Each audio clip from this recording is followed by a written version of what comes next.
Жай көне балалар нәрсәләр белән шөгыльләнә? Китап укысалар бигрәк тә хәерле булыр иде. Шул уңайдан студиябездә кунакта Рифат Салахов, Татарстан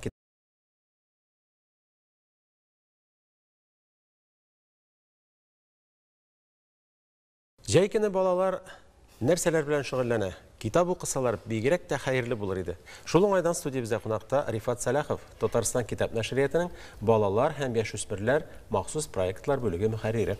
Рифат, исәнмесез? Хәерле көн, исәнмесез?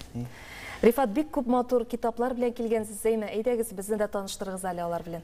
Монда безнең Аллаһка шөкер, шушы елларда шушы яңа китаплар, шулар арасында әлбәттә без инде җәй көне бит барыбыз да китап укырга тотынабыз дип әйтик, бигрәк тә мәктәп балалары, бигрәк тә язып җибәрәләр, зур итеп исемлекләр җибәрәләр. Аларга китап укырга кушалар дөресрәк, Рифат, әйе. Китап укырга укучылар да күп, әйе, укучылар да күп.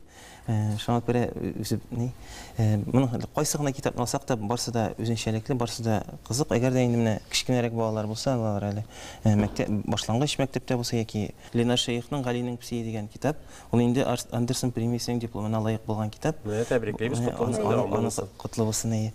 Һәм монда шулай ук инде балалар юлда йөргәндә сак булсыннар өчен куркынычсызлык алифбасы, азбука безопасности жизни дип атала. Ягъни бу ике телдә язылган. Ике телдә, монда урысча да укырга була, татарча да укырга була. Инде гадәттәгечә безнең балалар әлбәттә Йылдыз Шәрәпованың китапларын бик яраталар. Тәмле сүзләр дигән менә Йылдыз апаның тагын бер чираттагы китабы.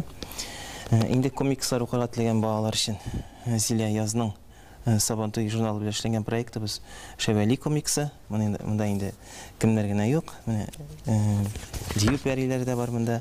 Монда аждаһалар да бар, монда шүрәлеләр дә бар, суаналар да, барсы да бар. Шуңа күрә менә кич белән йоклар алдыннан укырга да менә дигән китаплар шулай бит. Шулай ук безнең инде бу энциклопедияләрдән бик күп сөйлибез.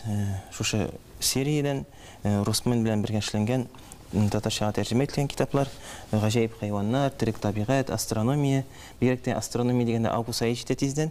Инде йолдызлар карый башлыйбыз. Менә шушы китапны астрономия һәм космос дигән китапны алып карасалар, инде йолдызларның күбесе белән танышырлар да иде бәлки. Шулай ук илләр һәм континентлар һәм бөҗәкләр дигән китапларны да алып килдем. Менә мин бөҗәкләрне карап утырам, Колорадо көңгезе бармы икән дип булай. Җибеннәр бар. Колорадо көңгезеннән башка булмый, чөнки ул безнең иң актуаль бөҗәк инде. Хәзерге вакытта. Һәм әлбәттә инде Марсель Хәдиевның Сипкелле кояш дигән бик затлы, бик рәсемнәргә бай китабы бу әлбәттә. Инде мәктәптә укып, ничек әйтим, башлангыч сыйныфларны укып бетергән балалар өчен бик кызык булачак. 5-6 сыйныфларга да күңелле булыр дип уйлыйм. Рәсемнәре дә шундый матур. Рәсемнәре дә искиткеч.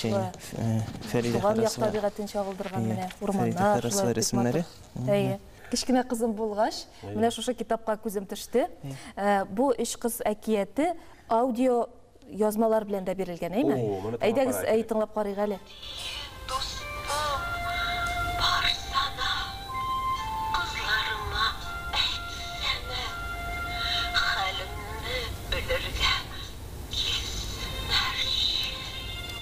Луара Паша Кирьянова тавышы белән язылган.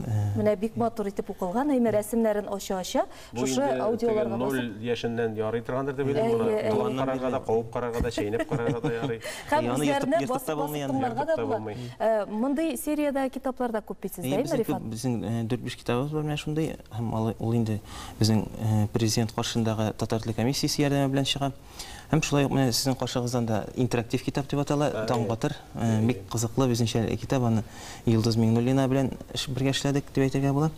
Аның инде үзенчәлеге шунда да ябыштыргычлар да бар, анда QR-код да бар артында. Менә шул әсәрне тыңларга да була тулы вариантын. Һәм монда инде әлбәттә кыскартып бирелә балалар өчен. Иң кызык җирләренә кисеп алган дип әйтергә. Менә артында шушы QR-кодлар аша аудио язмасын тыңларга була һәм мультфильмын да карарга була диелгән, әйме? Нинди заманнарга җиттек? Безнең үсмерләр өчен, яшь үсмерләр өчен дип әйтгәндә, менә Тургай дигән китап бар, Фуат Садриевның, безнең Татарстанның халык язучысы Фуат Садриевның китабы Тургай, бик кызык, Тукай премиясе лауреаты шулай ук. Бик күңелле, бик кызык китап булыр дип уйлыйбыз балалар. Һәм аны игътибар итсәгез, уң якта астта почмактаймы рәсемнәр бар. Ачып карагыз әле. Битләрен. Һәм ул рәсемнәр хәрәкәтләнә. Һәм ул рәсемнәрне тиз-тиз йөртсәгез, алар хәрәкәтләнә мультфильм шикелле. Менә бит ничек кызыклы салган, әйме? Рифат, яныгыздагы менә бу зур китап. Бу зур китап әлбәттә инде татар халык әкиятләре. Бу Ленар Җамалетдинов төзегән китап дип әйтик инде. Бу әлбәттә 80нче елларда бер чыккан булган, ләкин урысча гына һәм инде без аны ниһаять татарча вариантын чыгардык, һәм бик матур, бик эчтәлекле булды. Һәм әкиятләрне өчен, чөнки балаларның яратып укыган нәрсәләре шул. Үзем дә каникулда да башка вакытта булсын гел әкиятләр укыйдым. Шуңа күрә инде бу әкиятләрдән башка килә алмадым. Рифат, менә сез җитәкли торган бүлек махсус проектлар дип атала. Менә алар нәрсәне кылышты? Безнең әлбәттә беренче чиратта безнең җитәкчебез Айсылу Галиева. Ул шушы беренчедән biz инде гомумән балаларга, яшьсезләргә нәрсә кызык булыр икән дип уйлыйбыз. Әлбәттә, махсус проектлар дип бер нинди форматка да туры килмәгән әйберләрне безгә бирәләр инде. Шуңа күрә ул махсус проектлар дип атала. Шуңа күрә безнең бик кызыклы эшебез. Шул беренче чиратта без балалар турында һәм үсмерләр турында уйлыйбыз һәм мөмкин кадәр менә шул өлкәдә нинди ачышлар, нинди яңа төрле әйберләр уйлап чыгарып була икән дип гел уйлашабыз, гел нинди яңа планнар, яңа ниләр белән яшибез, яңа идеяләр белән. Балалар өчен язу әлбәттә җиңелләрдән түгелдер, чөнки алар бит менә иң тәнкыйтьчел, иң шушындый укучылар, әйме? Алар я кабул итә, я кабул итмәй. Булса сезнең китап. Чәчәк яраткан пси кызык. Безнең бер пси кая рашидыр. Менә. Һәм Арифаның пси чәчәк ярата. Чәчәк ярата икән. Менә нинди матур дини темалар да бар. Балалар иң дөрес бәя бирүчеләрдер, чөнки аларны, мәсәлән, ясалма җәлеп итеп булмый, әйме? Алар ихлас. Алар яки кабул итә, яки кабул итмәй аны. Шуңа күрә инде безнең балалар китабында да иң зур уңыш әлбәттә аның эчтәлеге дә яхшы булырга тиеш. Ләкин иң зур уңыш әлбәттә рәсемнән. Менә игътибар итсәгез, рәсеменә карап сөйлиләр инде балалар. Шуңа күрә без рәссамнарга бик игътибарлы булырга тырышабыз, бик хөрмәт итәбез аларны һәм бергәләп эшлибез. Рафис абый Курбанның да бер китабы бар. Ул Тимерле чәй дип атала. Аҗаб. Нинди икән Тимерле чәй? Менә кызык бит. Укырга кирәк менә моны. Рафис абый бик юмор хисе белән бик шундый төгәл, менә чын шигырьләр, менә балалар шигырьләре инде булат ишетсәләр, шушы китаптан укырга кирәк инде. Яхшы, Рифат, сезгә бик зур рәхмәт. Менә кадәр кызыклы китаплар белән таныштык. Балаларыбыз эшсез дә, фикерсез дә калмас, иншаллах. Рәхмәт сезгә. Бездә кунакта Рифат Сәләхов булды.